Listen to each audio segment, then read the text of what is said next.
In the sun-scorched frontier town of Dusty Hollow, Nevada, 1847, Sheriff Caleb Thornton faces his darkest hour. Scarred by war and haunted by loss, the 35-year-old lawman has sworn off love, believing himself cursed to walk alone. But when notorious outlaw Red Jack Malone is captured, Judge Ezekiel Brandt delivers an unexpected verdict. Caleb must marry Malone's spirited daughter, Eliza, to secure her future and prevent a blood feud that threatens to tear the town apart. What begins as a forced union between two wounded souls becomes an unlikely journey of redemption as they discover that sometimes the heart finds its way even when the mind resists. If you're ready for a tale of unexpected love on the American frontier, hit that like button. Subscribe to our channel for more incredible stories, and drop a comment below telling us where in the world you're watching this epic Western romance unfold. The scorching Nevada sun beat down mercilessly on the weathered wooden buildings of Dusty Hollow, casting long shadows across the dusty main street. Sheriff Caleb Thornton stood motionless on the porch of his office, his weathered hands resting on the carved pine railing his predecessor had installed years before anyone could remember. The town bustled with its usual afternoon activity, cowboys herding cattle through the streets, women in long dresses hurrying between the mercantile and the boarding house, children chasing chickens around the livery stable. But Caleb saw none of it. His mind was elsewhere, trapped in memories that refused to fade. At 35, Caleb carried himself like a man who had seen too much and lost even more. His dark hair was streaked with premature gray at the temples, and deep lines etched his face around eyes that had once been warm hazel, but now resembled cold coffee left too long in winter. 3 years ago, he had returned from the Mexican-American War with a purple heart and scars that ran deeper than the jagged mark across his left shoulder. The war had taken his younger brother, Ezekiel, and consumption had claimed his fiancée, Abigail, just 6 months after his return. Since then, Caleb had built walls around his heart higher than the mountains surrounding their little town of Dusty Hollow, Nevada. The townsfolk whispered about their sheriff. They respected his unwavering dedication to justice and his quick draw that had sent more than one troublemaker packing, but they worried about his solitary existence. Mrs. Larson from the boarding house often brought him meals, insisting he looked too thin. Reverend Thompson tried weekly to convince him to attend church socials. Even old Doc Harrison had suggested that perhaps Caleb needed something more than duty to keep him going. But Caleb remained steadfast in his belief that he was meant to walk alone, that those he loved were destined to leave him one way or another. The afternoon calm was shattered by thundering hoofbeats and shouting voices. Caleb instinctively reached for his Colt revolver as a cloud of dust announced the arrival of his deputy, young Nate Sullivan, leading a group of tired horses and even more exhausted men. Nate, barely 22 with sandy hair and an eager smile that reminded Caleb painfully of his late brother, dismounted quickly and bounded up the steps. "Sheriff Thornton," Nate called, his voice breathless with excitement and exhaustion. "We got him. We finally got Red Jack Malone." Behind Nate, 4 other deputies were carefully helping a man down from his horse. The prisoner's hands were bound tight with rope, and his once fine black coat was torn and dusty from what had clearly been a difficult capture. Caleb felt his jaw tighten as he studied the infamous outlaw. Red Jack Malone had been terrorizing the territories for over 2 years, robbing banks, rustling cattle, and leaving a trail of destruction from Utah to the Mexican border. The man was shorter than Caleb had expected, perhaps 5 feet 8 inches, with graying black hair and a beard that had once been meticulously groomed but now hung ragged around his weathered face. What struck Caleb most were Malone's eyes, not the cold, calculating gaze he had expected from such a notorious criminal, but eyes filled with a weariness that Caleb recognized in his own mirror each morning. "Where'd you find him?" Caleb asked, stepping down to inspect their prisoner more closely. Malone's clothes, though dirty and torn, were clearly expensive, the kind of finery that spoke of successful robberies and a taste for the finer things in life. Gold chains still hung from his vest pocket, and his boots, despite the wear, were made of the finest leather money could buy. "Caught him trying to cross the Colorado River about 15 miles southwest," Nate replied, unable to contain his pride. "Wasn't expecting us to be waiting on the other side. Had 2 bags of gold coins with him, probably from that bank job in Carson City last month." Nate gestured toward the horses, where Caleb could see bulging saddlebags that undoubtedly contained evidence of Malone's crimes. As they escorted Malone into the jail, Caleb noticed something unexpected. The outlaw's gaze kept drifting toward the horizon, not with the look of a man planning escape, but with the expression of someone who had left something precious behind. It was a look Caleb had seen in the eyes of dying soldiers who whispered about sweethearts and families they would never see again. "You got family, Malone?" Caleb asked as he locked the cell door. The question came out more gently than he had intended, perhaps influenced by that strange sadness he had glimpsed in the outlaw's eyes. Malone looked up sharply, suspicion flickering across his features before being replaced by something that might have been pain. "Why do you care, Sheriff? Planning to use them against me?" His voice carried a slight Irish accent, refined despite his current circumstances. "Just curious," Caleb replied, hanging the heavy iron keys on their hook. "Most men in your position start talking about someone they're leaving behind." He studied Malone's face carefully, noting the way the man's jaw clenched at the mention of family. For a long moment, Malone said nothing, staring at the rough wooden floor of his cell. When he finally spoke, his voice was barely above a whisper. "I have a daughter, Eliza. She's 23, lives with her aunt in Virginia City, hasn't seen me in 3 years, and that's probably for the best." The admission seemed to physically pain him, his shoulders sagging as if the weight of his choices had suddenly become unbearable. Caleb felt an unexpected twinge of sympathy. "What made you choose this life then? If you had someone to go home to?" The question surprised even Caleb himself. He rarely engaged prisoners in personal conversation, preferring to maintain professional distance. Malone's laugh was bitter, devoid of any humor. "Choice? You think I chose this?" He looked up at Caleb with eyes that suddenly blazed with anger and regret. "I was a businessman once, Sheriff. Had a small ranch, raised horses. Eliza's mother died when she was born, and I did my best to raise her right. Then the war came, and I lost everything. Land speculators took my ranch while I was fighting for this country. When I came back, I had nothing left to give my little girl except the promise that I'd find a way to make things right again." The jail fell silent, except for the sound of wind whistling through the gaps in the wooden walls. Caleb found himself staring at this man who had become the most wanted outlaw in 3 territories, seeing not the monster he had expected, but a father who had lost his way trying to provide for his child. It was a story Caleb had heard variations of countless times since the war ended, good men driven to desperate measures by desperate circumstances. Outside, the church bell began to toll, marking the approach of evening. Caleb knew that tomorrow Judge Ezekiel Brandt would arrive on the morning stage to preside over Malone's trial. The judge was known throughout the territories for his swift justice and creative sentences. But Caleb had never seen a case quite like this one. As he prepared to leave Malone alone with his thoughts, Caleb couldn't shake the feeling that tomorrow would bring changes to Dusty Hollow that none of them could anticipate. Dawn broke over Dusty Hollow with the promise of another sweltering day, painting the sky in shades of orange and pink that reminded Caleb of the sunrises he used to watch with Abigail from the hill behind her father's ranch. He had barely slept, spending most of the night pacing his small quarters above the jail, his mind churning over his conversation with Red Jack Malone.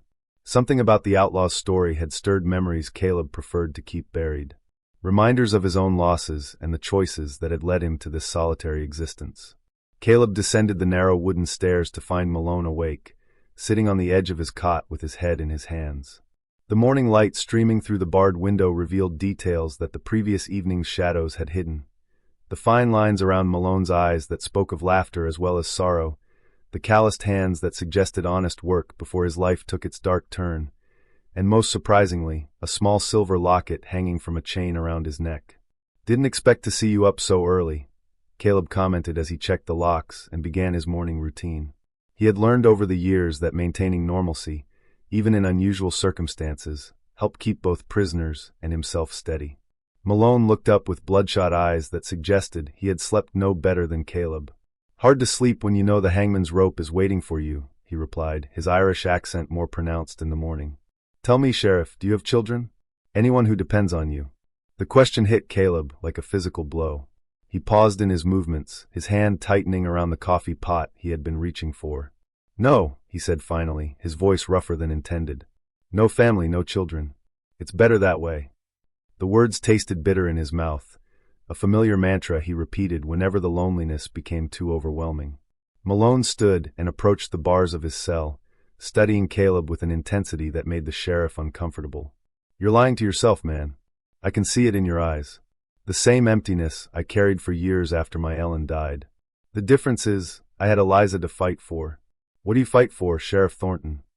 Before Caleb could formulate an answer, the sound of approaching horses and wheels announced the arrival of the morning stage from Carson City. Through the window, Caleb could see the familiar black coach with its team of 6 horses, dust billowing behind it like a storm cloud. Judge Ezekiel Brandt had arrived precisely on schedule, as he always did. Judge Brandt was a man who commanded attention simply by existing. Tall and imposing at 62, with silver hair and a meticulously groomed beard, he possessed the kind of presence that could silence a rowdy courtroom with a single glance. He had been appointed as a circuit judge 15 years earlier, and had built a reputation for fairness tempered with an almost legendary creativity in his sentencing. Caleb had seen him order cattle rustlers to work on the very ranches they had robbed, sentence claim jumpers to help their victims rebuild what they had destroyed, and once famously require a man who had abandoned his family to spend 6 months caring for orphans at the mission in Virginia City. As the judge climbed down from the coach, adjusting his black coat and straightening his string tie, Caleb noticed he was not alone. A woman descended gracefully from the passenger compartment, and Caleb felt his breath catch in his throat. She was perhaps 23, with auburn hair pinned up beneath a blue traveling bonnet, and a face that combined strength with an almost ethereal beauty. Her dress, while practical for travel, was well made and spoke of refinement and good taste. But it was her eyes that truly captured Caleb's attention, green as spring grass and filled with a mixture of determination and barely contained anxiety. "Sheriff Thornton," Judge Brandt called, his voice carrying easily across the dusty street. "I trust our prisoner is secure and ready for trial," Judge Brandt said as he approached with measured steps, the woman following closely behind, her gaze fixed on the jail building with an intensity that made Caleb suddenly understand who she must be. "Yes, sir, Judge Brandt," Caleb replied, though his eyes kept drifting to the young woman. "Red Jack Malone is secured and awaiting your justice." He hesitated, then added, "Might I ask who the lady is?" The judge's expression grew serious, and he exchanged a meaningful glance with his companion. "Sheriff, this is Miss Eliza Malone. She has traveled from Virginia City upon learning of her father's capture. She wishes to speak with him before the trial begins." The judge's tone suggested there was more to the story, but he seemed disinclined to elaborate. In the middle of the street, Eliza stepped forward, her chin raised with a defiance that reminded Caleb painfully of Abigail's stubborn streak. "Sheriff Thornton, I know what my father has done, and I'm not here to make excuses for him. But he's still my father, and I won't let him face his fate alone." Her voice carried the same slight Irish accent as her father's, but refined by education and softened by what Caleb suspected was a naturally compassionate nature. Caleb found himself staring, struck not just by her beauty, but by the quiet strength in her bearing. Here was a woman who had traveled hundreds of dangerous miles through territory crawling with bandits and hostile tribes, all to stand by a father who had chosen a life of crime. It spoke of a loyalty and courage that Caleb had rarely encountered, even among the hardened men of the frontier. "Of course, Miss Malone," Caleb managed, his voice uncharacteristically gentle. "I'll arrange for you to have privacy with your father." He unlocked the jail door, acutely aware of how small and rough his usually adequate facilities must seem to someone of Eliza's obvious refinement. As they entered the jail, Malone's reaction to seeing his daughter was immediate and heartbreaking. The tough outlaw who had robbed banks and faced down armed posses crumpled like a child, tears streaming down his weathered face as he gripped the bars of his cell. "Eliza, my darling girl," he whispered, his voice breaking. "You shouldn't have come. You shouldn't have to see me like this." His hands reached through the bars toward her, and she immediately grasped them, her own tears flowing freely despite her obvious efforts to remain strong. "Papa," she said simply, and in that single word, Caleb heard years of love, disappointment, hope, and forgiveness. He quietly withdrew to give them privacy, but not before noticing Judge Brandt's thoughtful expression as he observed the reunion between father and daughter. Outside the jail, the judge placed a hand on Caleb's shoulder. "Sheriff, I believe this case will require some unconventional thinking. Would you join me for breakfast at the boarding house? There are matters we need to discuss before the trial begins." The judge's tone suggested that Caleb's input would be more than welcomed. It would be essential. As they walked toward Mrs. Larson's boarding house, Caleb couldn't shake the image of Eliza Malone's tear-filled eyes or the sound of her voice saying, "Papa," with such profound love and pain. Something was stirring in his chest, an emotion he had thought permanently buried with Abigail's death, and it terrified him more than any gunfight he had ever faced. Mrs. Larson's boarding house dining room was filled with the comforting aromas of fresh coffee, bacon, and biscuits, but Caleb found his appetite had completely disappeared. He sat across from Judge Brandt at a corner table, occasionally glancing through the lace-curtained window toward the jail where Eliza remained with her father. The judge had been unusually quiet during their walk, his weathered face bearing the expression of a man wrestling with a difficult decision. "Sheriff," Judge Brandt began, setting down his coffee cup with deliberate care.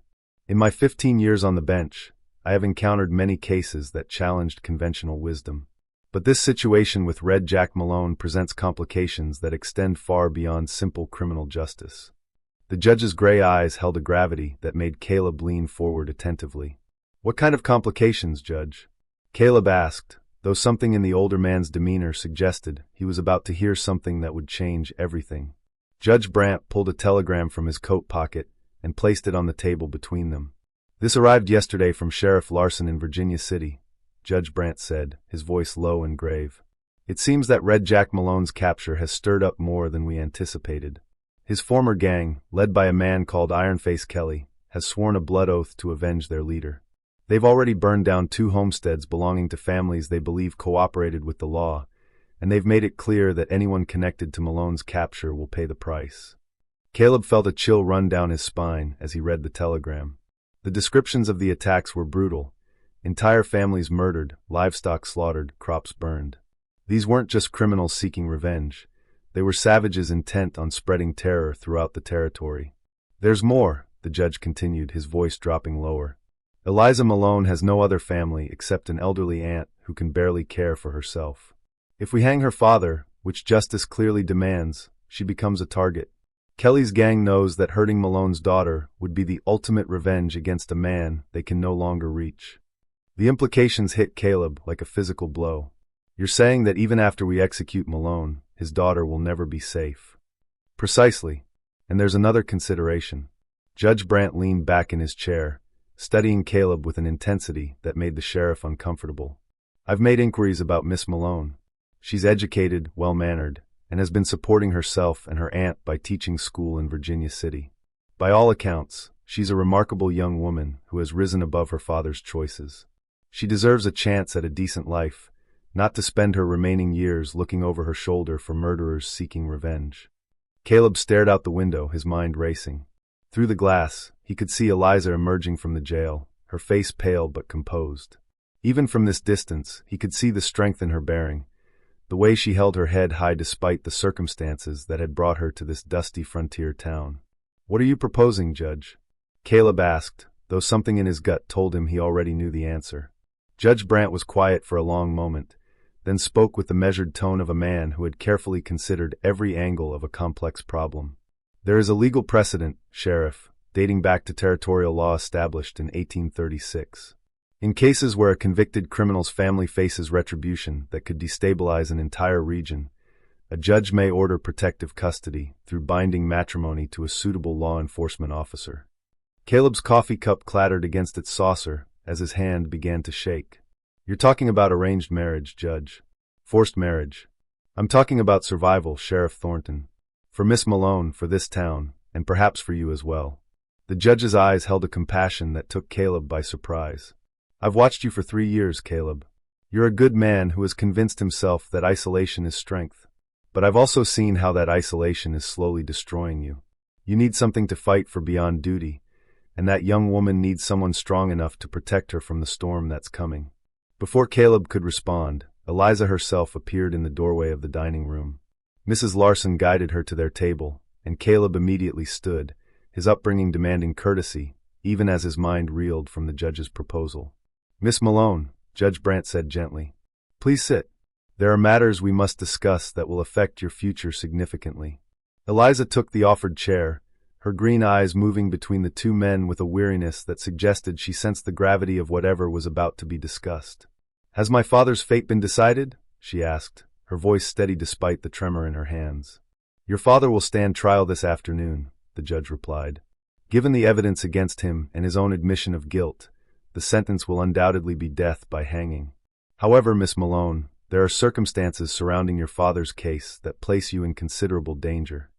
As Judge Brandt explained the threat from Kelly's gang and the lack of safe options for Eliza's future, Caleb found himself studying her face. He watched her expression shift from confusion to understanding to a kind of resigned courage that reminded him of soldiers facing overwhelming odds. When the judge finally explained his proposed solution, Eliza's reaction surprised them both. "You want me to marry Sheriff Thornton?" she said calmly, her gaze shifting to Caleb for the first time since entering the room.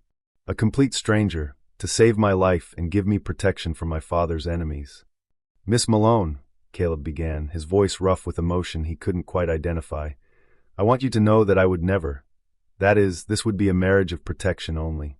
I would expect nothing from you except to allow me to keep you safe." Eliza studied his face for a long moment, and Caleb felt as if she was seeing straight through to his soul. "And what would you gain from such an arrangement, Sheriff Thornton? Surely protecting a criminal's daughter would bring you nothing but trouble." The question hung in the air between them, and Caleb found himself answering with an honesty that surprised even him. "I've been alone for a long time, Miss Malone. Maybe too long. If I can keep you safe and maybe find some purpose beyond just existing from one day to the next, then perhaps we both gain something from this arrangement." Eliza was quiet for nearly a full minute, her hands folded in her lap, her eyes distant as she contemplated a future she had never imagined. When she finally spoke, her voice was barely above a whisper, but it carried a strength that made Caleb's chest tighten with an emotion he thought he had forgotten how to feel. "Very well," she said, looking directly into Caleb's eyes. "If this marriage can save my life and perhaps give meaning to yours, then I accept your proposal, Sheriff Thornton. But I have one condition. I want to be at my father's trial. Whatever his crimes, he shouldn't face his final moments alone." The makeshift courtroom in Dusty Hollow's town hall filled quickly that afternoon, with nearly every resident of the small frontier community crowding onto the wooden benches to witness what many considered the most significant trial in the territory's recent history. Caleb stood at the back of the room in his best shirt and jacket, freshly shaved and trying to ignore the curious stares from townsfolk who had heard rumors about the upcoming marriage. Beside him, Eliza sat with perfect posture, her hands folded in her lap, her face a mask of composed grief that broke Caleb's heart. Judge Brandt had transformed the simple room into a proper court with remarkable efficiency. Behind the makeshift bench, an American flag hung proudly, while the afternoon sunlight streaming through the windows cast everything in a golden glow that seemed inappropriately peaceful for such somber proceedings. "Bring in the prisoner," Judge Brandt commanded, his voice carrying the full weight of judicial authority. Caleb escorted Red Jack Malone into the courtroom, the outlaw's hands shackled but his head held high. Malone had insisted on wearing his cleanest shirt for the trial, and Eliza had managed to find him a string tie that gave him an air of dignity despite his circumstances. As father and daughter's eyes met across the crowded room, Caleb saw Malone's composure nearly break before the man steeled himself for what he knew would be their final goodbye. The trial itself was swift and efficient, as frontier justice typically was when the evidence was overwhelming. Witness after witness testified to Malone's crimes: bank robberies in Carson City and Reno, stagecoach holdups, and the shooting of a Wells Fargo guard who later died from his wounds. Throughout it all, Malone sat quietly, never denying the charges, never offering excuses or explanations. When Judge Brandt asked for his final statement, Malone rose slowly and turned to face the packed courtroom. "I ain't gonna stand here and make excuses for what I've done," he said, his Irish accent thick with emotion. "I chose the wrong path after my wife died, and good men suffered because of my choices. I accept whatever punishment this court sees fit to give me." He paused, his eyes finding Eliza in the crowd. "But I want everyone here to know that my daughter Eliza is a good woman who never supported my crimes. She tried to convince me to change my ways, and I was too stubborn and angry to listen. Whatever happens to me, she deserves your respect and your protection." Judge Brandt's voice was solemn as he pronounced the inevitable sentence. "Red Jack Malone, you are hereby sentenced to death by hanging, to be carried out at dawn tomorrow morning. May God have mercy on your soul." As the courtroom began to empty, Caleb approached Eliza, who remained seated despite the chaos around them. Tears streamed down her face, but she maintained the same quiet dignity that had impressed him from their first meeting. "Miss Malone," Caleb said gently, offering her his arm, "perhaps we should proceed with the other matter Judge Brandt discussed." The wedding ceremony took place just as the sun was setting, painting the sky in brilliant oranges and purples that reminded Caleb of the sunrises he used to share with Abigail.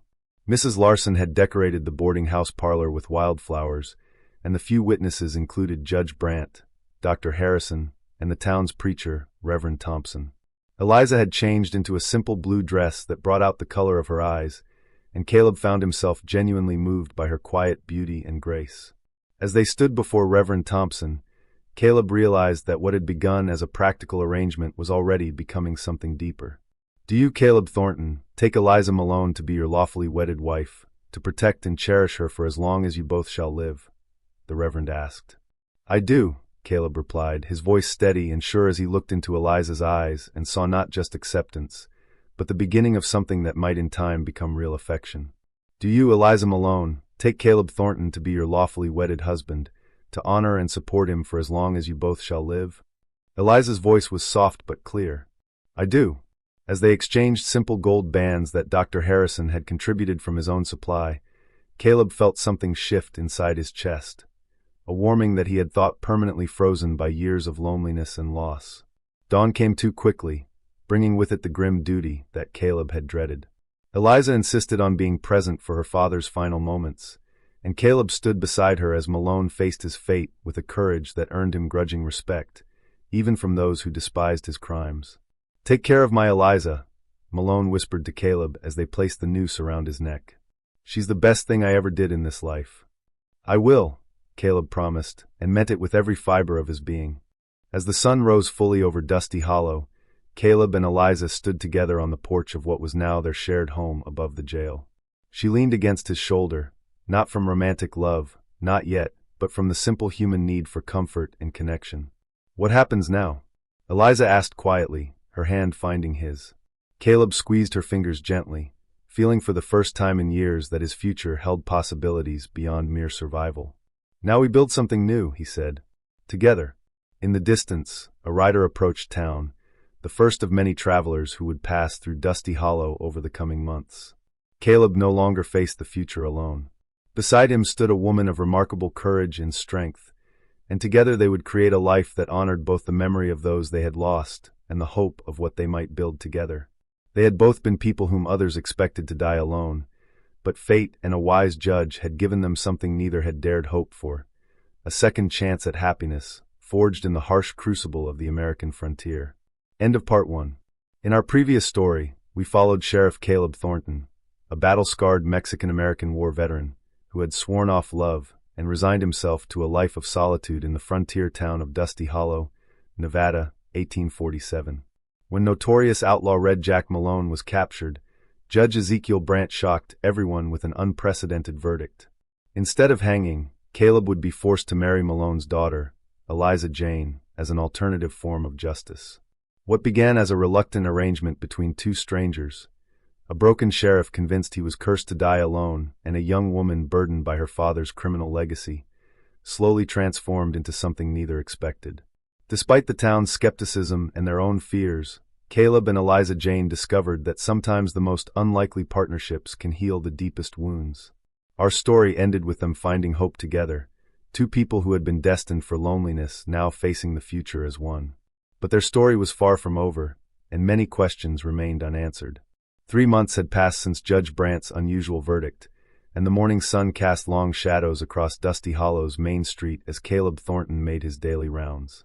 The wedding ring on his finger still felt foreign, a constant reminder of how drastically his life had changed.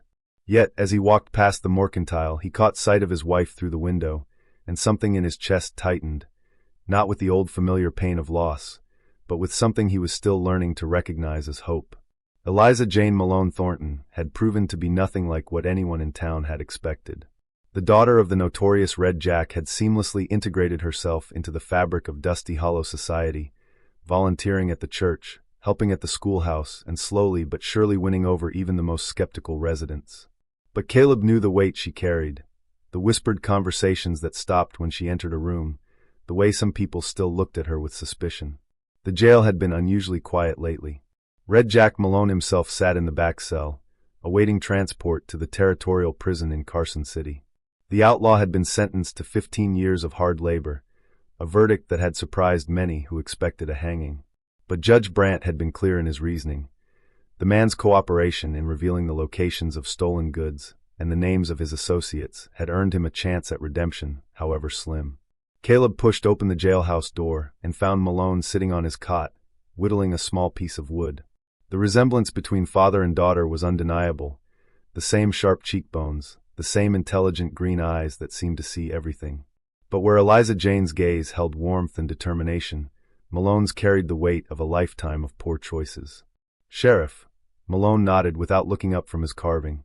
"Come to tell me the wagon's here?" Caleb hung his hat on the peg by the door. "Transport's not coming until next week. Judge wants to make sure all the stolen property is recovered first." Malone's hands stilled. "You treating her right?" The question hung in the air between them. Caleb had been expecting it for weeks, this inevitable conversation between a father and the man who had married his daughter under the most unusual circumstances. "I'm trying to," Caleb said honestly. She's stronger than either of us gave her credit for." A bitter laugh escaped Malone's lips. "Stronger than me, that's for damn sure. Girl's got her mother's backbone." His voice softened. "Ellen would have liked you, Sheriff. You're the kind of man she always wanted for our Eliza Jane." Caleb pulled up a chair, something he'd never done in all his years as a lawman. "Tell me about her mother." For the next hour, Malone transformed from notorious outlaw to grieving widower and regretful father. He spoke of Ellen's kindness, her unwavering faith, and how she'd tried desperately to keep their family together, even as Malone's choices pulled them apart. He told Caleb about Eliza Jane as a child, bright, curious, always trying to see the good in everyone, even her outlaw father. "I know what people think," Malone said, his voice growing heavy. "That I corrupted her. That she's bound to turn out like me. But you listen here, Sheriff. That girl's got more goodness in her little finger than I've had in my whole miserable life. Judge Brandt saw it too. That's why he did what he did." Caleb frowned. "What do you mean?" Malone set down his whittling and looked directly at Caleb for the first time. "You think that verdict was random? That cranky old judge just decided to play matchmaker on a whim." He shook his head. "Ezekiel Brandt has been watching this town for 20 years. He knew you were drowning in your own guilt and grief. He knew my daughter needed a chance at a respectable life, and he knew that sometimes the best solutions come from the most unexpected places." The revelation hit Caleb like a physical blow. "He planned this." "Plan might be too strong a word," Malone continued. "But when I was captured, when he saw Eliza Jane in that courtroom defending her worthless father with such dignity and courage, well, let's just say the judge is a lot more perceptive than most folks give him credit for. He saw two people who needed each other, even if they didn't know it themselves." Outside, the sound of approaching hoofbeats interrupted their conversation. Caleb stood and looked out the window to see a group of riders approaching. Rough-looking men with hard faces and worn leather. His hand instinctively moved to his gun. "Friends of yours?" Caleb asked, his voice sharp with suspicion. Malone's face went pale as he recognized the lead rider. "That's Luke Harlan," he whispered. "My former partner. And if he's here, it means trouble for everyone in this town, especially my daughter."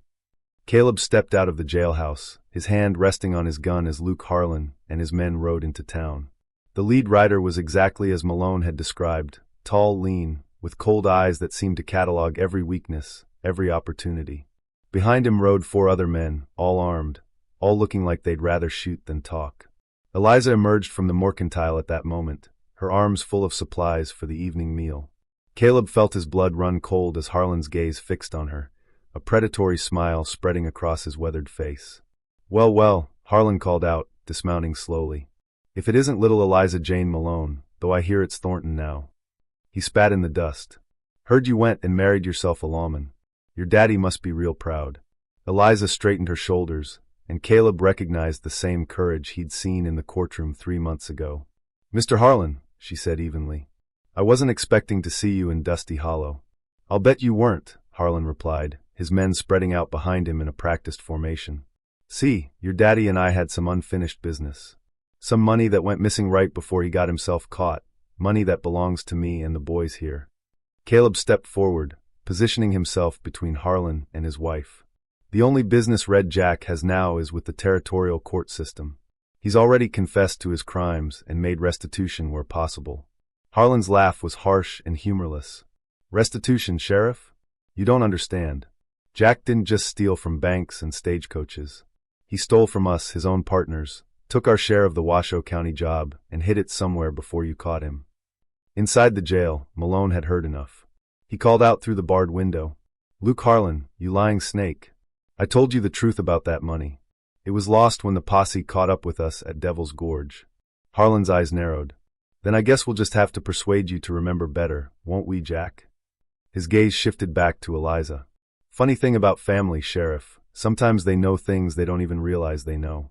The threat was clear, and Caleb felt the familiar rage that had once consumed him on Mexican-American war battlefields beginning to build. But this time, it wasn't the destructive fury of his past. It was the protective instinct of a man who had finally found something worth fighting for. You need to leave town, Caleb said quietly, his voice carrying the authority of years of keeping the peace. Now. Or what? Harlan challenged. You'll arrest all 5 of us? You're just one man, Sheriff. Before Caleb could respond, the sound of footsteps echoed from the mercantile. Dr. Harrison emerged, followed by Reverend Thompson and 3 other townsmen, all armed. Word had spread quickly through Dusty Hollow, and the community that had once been skeptical of Eliza was now rallying to protect her. Actually, said Dr. Harrison, leveling his rifle at Harlan, he's not alone. Judge Brandt's voice boomed from across the street. Mr. Harlan, the elderly judge approached with his walking stick, moving with surprising authority despite his age. I suggest you reconsider your course of action. This town is under my jurisdiction, and threatening citizens, especially the wife of our sheriff, is a serious offense. Harlan's confidence wavered slightly as he realized the odds had shifted. This ain't over, Judge. Jack owes us, and one way or another, we're going to collect. Perhaps, Judge Brandt said calmly. But not today and not in my town. You have until sunset to be beyond the county line, or I'll have you arrested for conspiracy and threatening a peace officer. As Harlan and his men reluctantly mounted their horses, the outlaw leader looked directly at Eliza. You might have fooled these townsfolk, girl, but I know what you really are. You're Red Jack Malone's daughter, and that blood don't wash clean no matter who you marry.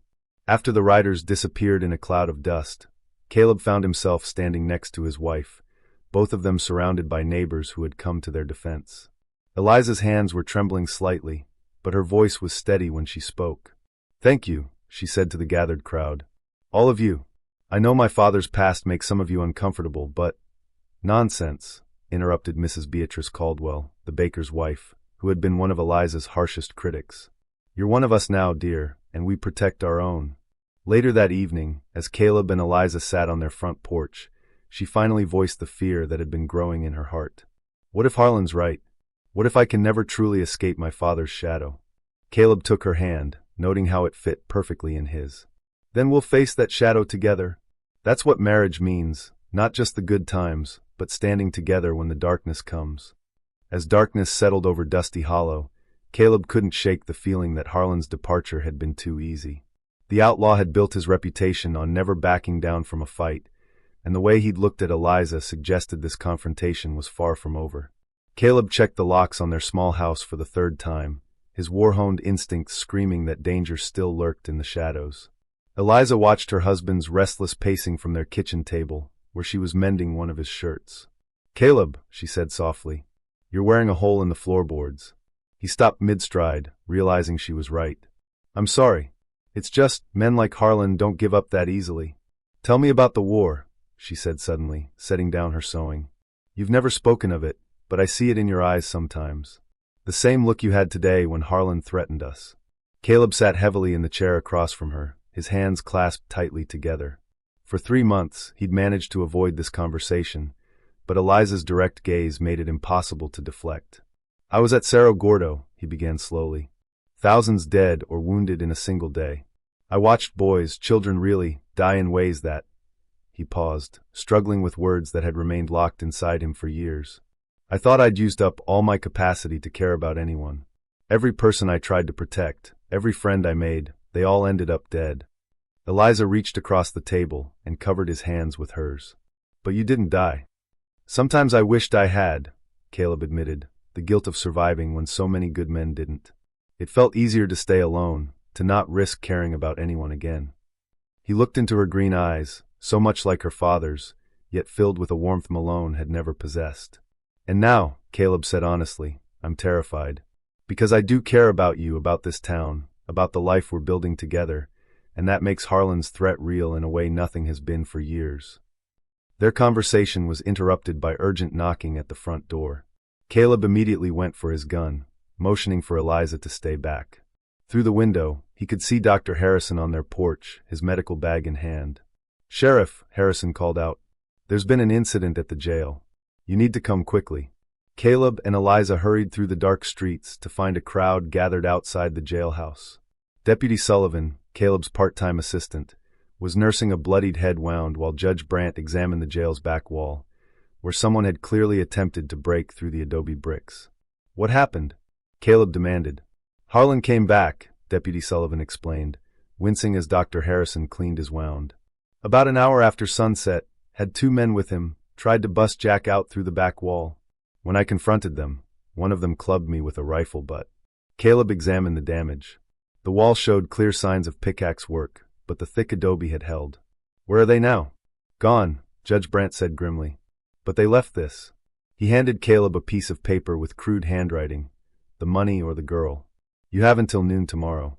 Devil's Gorge." Inside the jail, Red Jack Malone sat on his cot, his face pale with worry. "Sheriff, you can't let them take her. I'll tell you the truth about that money. All of it. But you have to promise me Eliza stays safe." Caleb pulled up a chair, his patience finally exhausted. "Then start talking, Jack. All of it. No more half-truths or convenient omissions." Malone took a deep breath. "There was no Washoe County job. Not the way Luke thinks. We did hit a bank there, but the money we took was counterfeit.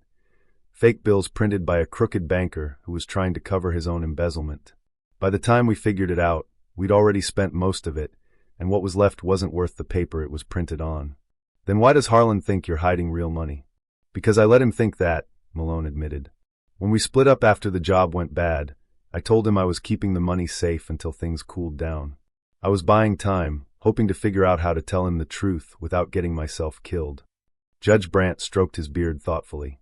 "So Harlan and his men have been planning this confrontation for months, believing they're owed thousands of dollars that never actually existed." "That's about the size of it," Malone nodded. "And now they're willing to hurt my daughter to get money that was never real in the first place." Eliza, who had been listening quietly, finally spoke. "Then we tell them the truth." "They won't believe it," Malone said. "Luke Harlan's not the type to accept that he's been chasing a ghost for 6 months. He'll think we're lying to protect the money." Caleb stood up, his mind already working through the tactical situation. "Then we'll have to prove it to him. But first, we need to make sure you're safe, Eliza. Harlan's desperate, and desperate men do unpredictable things." "I'm not hiding," she said firmly. "This is my family's mess, and I won't let others clean it up for me." Dawn broke over Dusty Hollow with an ominous red sky, and Caleb had barely slept.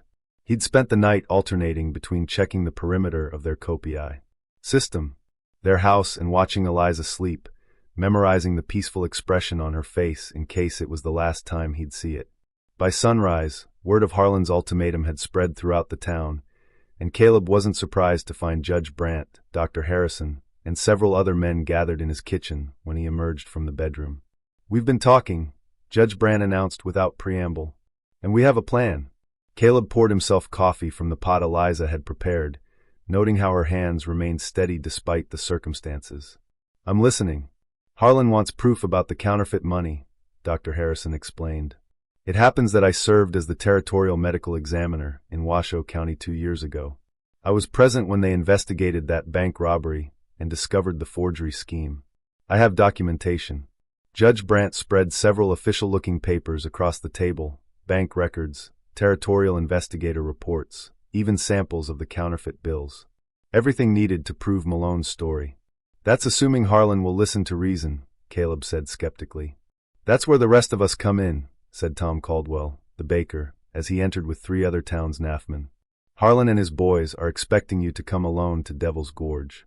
They're not expecting a territorial posse with legal authority to arrest them for kidnapping and extortion." Eliza looked up from the papers she'd been examining. "These documents prove my father was telling the truth about the worthless money, but they also show something else." She pointed to a specific line in the investigator's report. The counterfeit operation was run by Ezra Whitlock, the bank president. According to this, he fled to Mexico with the real money from the bank's vault. Caleb leaned over her shoulder, reading the document. So Harlan and his men weren't just cheated out of stolen money. They were cheated by the very person they were stealing from. "Exactly," Judge Brandt said. Harlan's been barking up the wrong tree entirely. Malone and his gang were victims of the same fraud that eventually brought down the entire bank. As the morning progressed, more details of the plan emerged.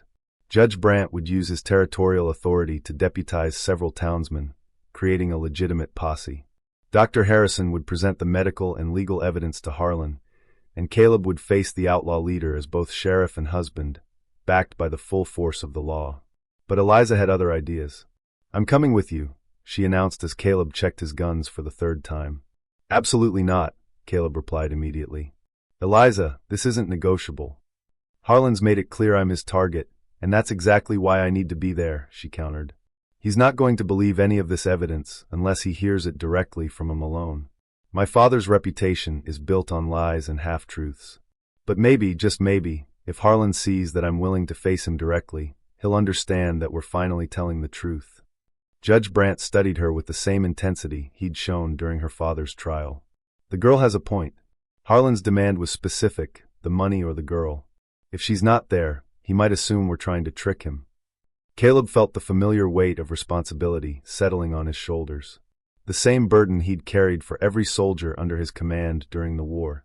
But this time, the person he was trying to protect wasn't just another casualty waiting to happen. She was his wife, his partner, his reason for believing that survival could mean more than just existing. "If you come," Caleb said finally, "you follow my orders without question. This isn't about pride or proving a point. It's about all of us getting home alive." Eliza nodded solemnly. "I understand." An hour before noon, the makeshift posse rode out toward Devil's Gorge, a narrow ravine 3 miles east of town where outlaws had been meeting for decades. Caleb rode point with Eliza beside him, and Judge Brandt's official party following at a careful distance. As they approached the gorge's mouth, Caleb could see Harlan and his 4 men positioned strategically among the rocks, their horses tethered behind them. The outlaw leader stood in the center of the gorge floor, his arms crossed, waiting. "Remember," Caleb said quietly to Eliza, "no matter what he says, no matter how he tries to provoke you, stay calm. Angry people make mistakes, and we can't afford any mistakes today." She reached over and briefly touched his hand. "3 months ago, I thought my life was over when the judge announced his sentence.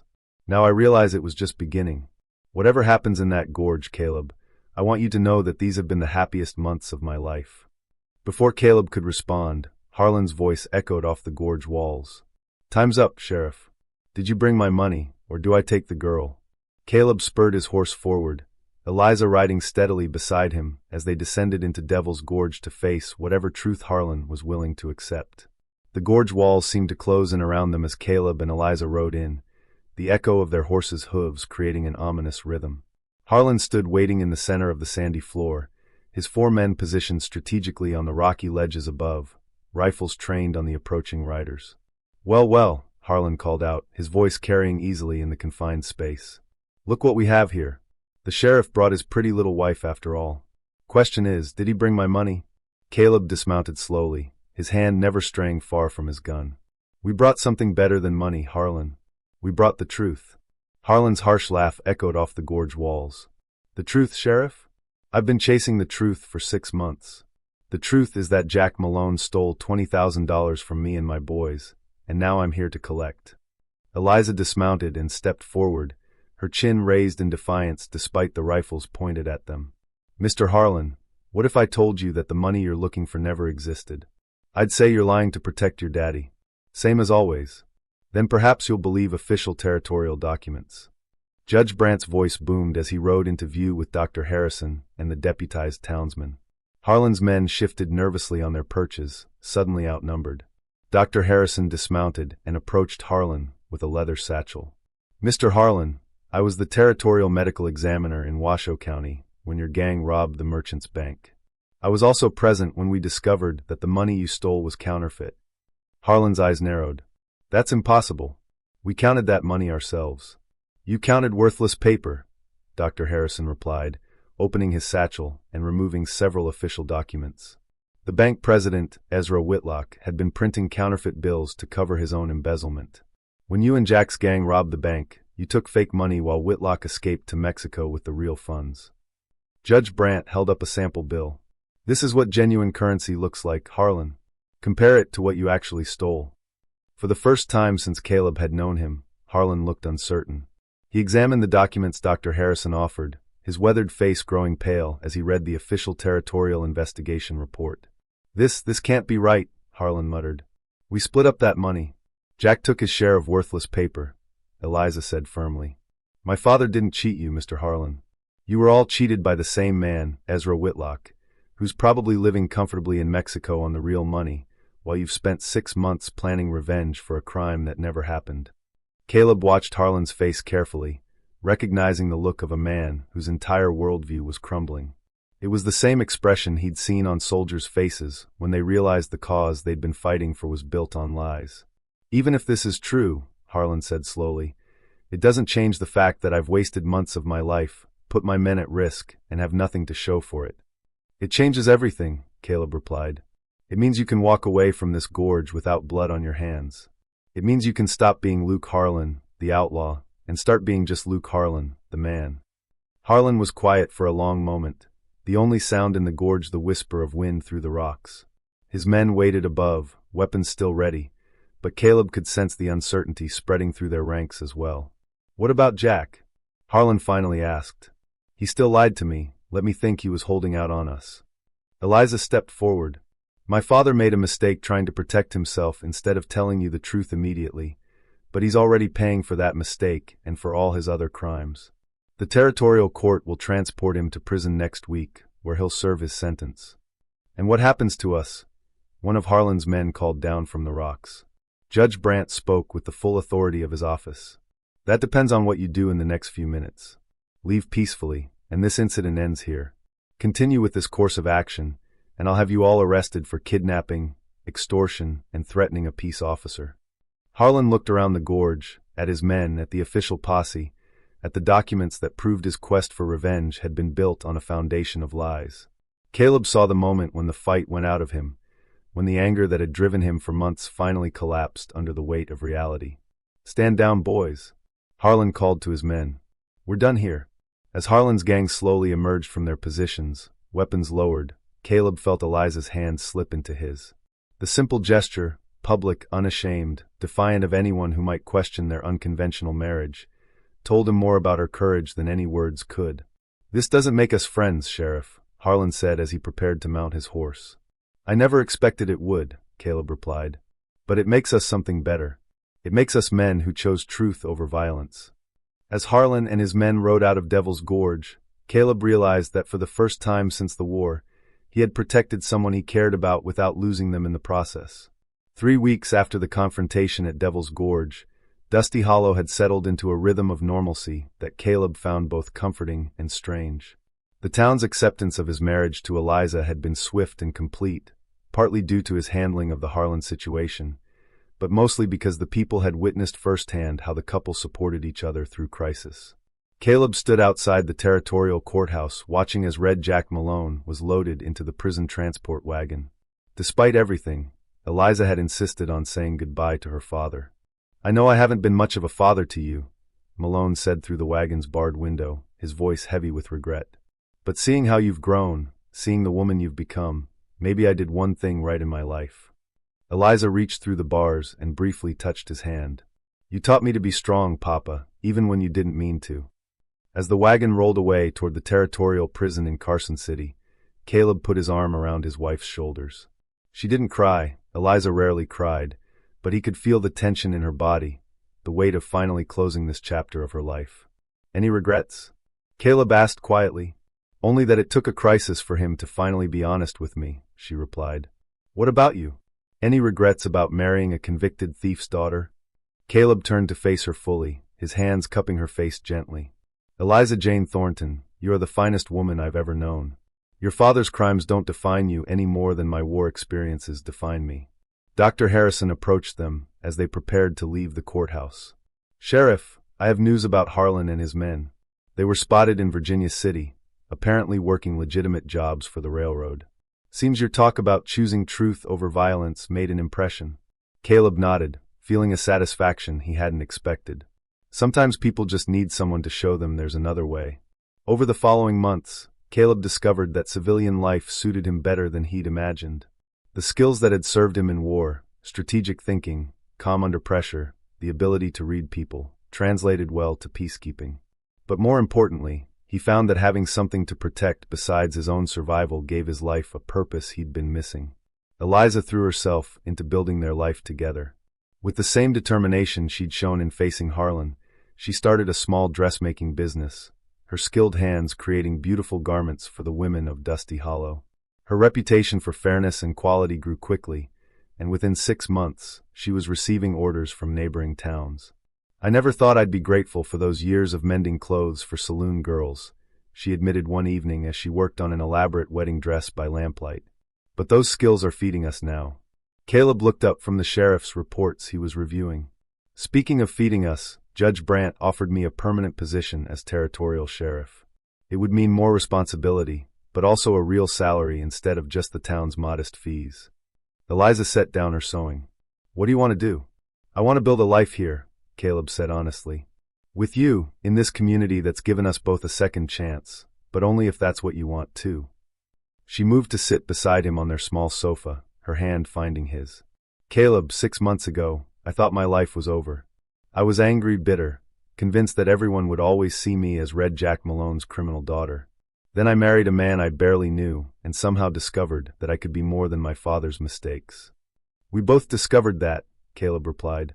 "I spent years believing that caring about people was just setting myself up for more loss.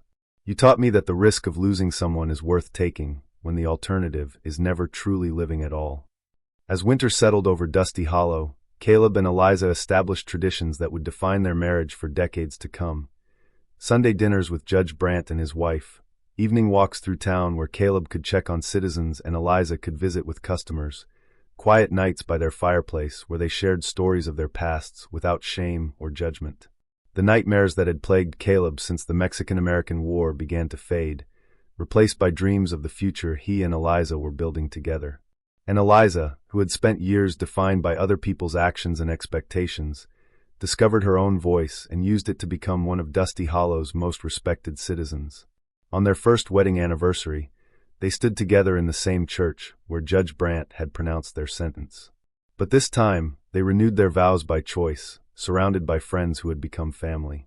"I, Caleb, take you, Eliza, to be my wife," he said, his voice strong and clear.